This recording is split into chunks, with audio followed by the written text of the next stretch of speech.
Hello and welcome to Engine Adventures review of this 2023 Toyota Venza XLE Nightshade. This thing comes equipped hybrid only, as I understand it, the XLE Nightshade trim, and has the same powertrain as the RAV4. We've got a passenger here. But anyway, it has the same hybrid powertrain, so we're looking at like 219 horsepower. It says 163 torque, but I think it's probably going to be more than that between the electric motors and the gas engine. Anyway, as far as off-road stuff goes, the engine layout, so you've got the gas engine here. It's got an electric generator motor on that as part of the CVT system. All that's tied together. Then there's a separate electric motor for the front, and I believe will do regeneration too.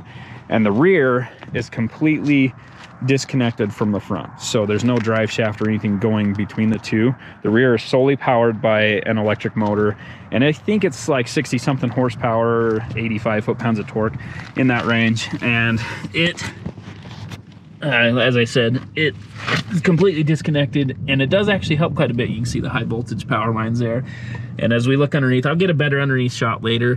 You can see that the floor is very flat, which is good, but it's mostly plastic cladding, so it doesn't really offer you that much protection underneath. Obviously, this thing's just not designed for hard off-road use, but we're gonna test the all-wheel drive system anyway and see what it can do. All right, we are just in normal drive mode.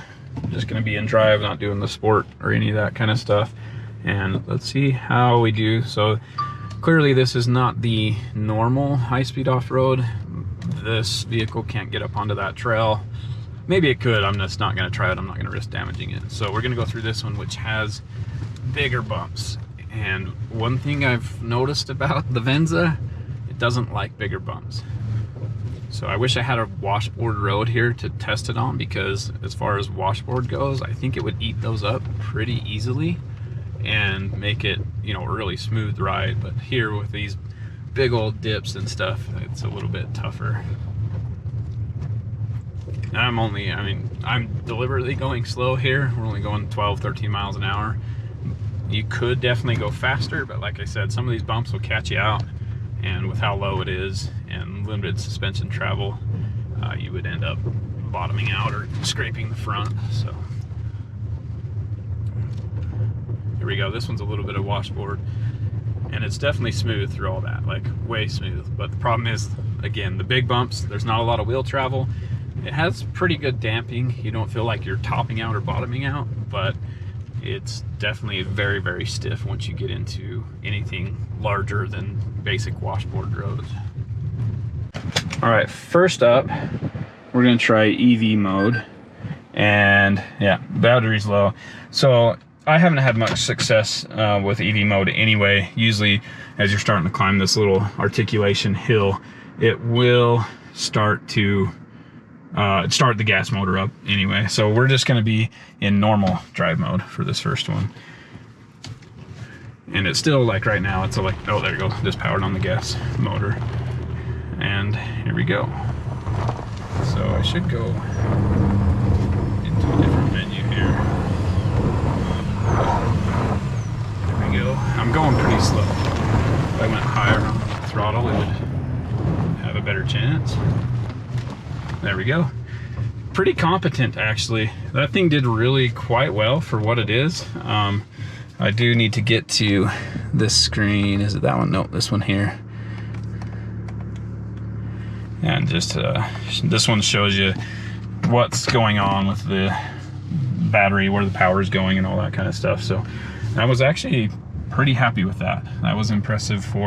I never went full throttle. I was maybe half throttle, and just did pretty good overall, even, you know, only half throttle. So we'll try that again. And that, as you can see, that was the steepest part.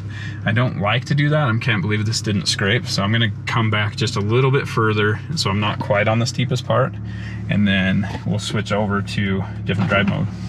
Okay, so now we are in sport mode. I don't know how well that's showing up because it's so sunny out here, but sport mode in drive. Now you can see electric motor, or gas engine's powering the battery and the front wheels, and then the electric is powering the rear wheels. And I may have already gone forward too far, so hopefully we got this. And, oh, it doesn't show the slipping wheels there, but you can see the traction control on.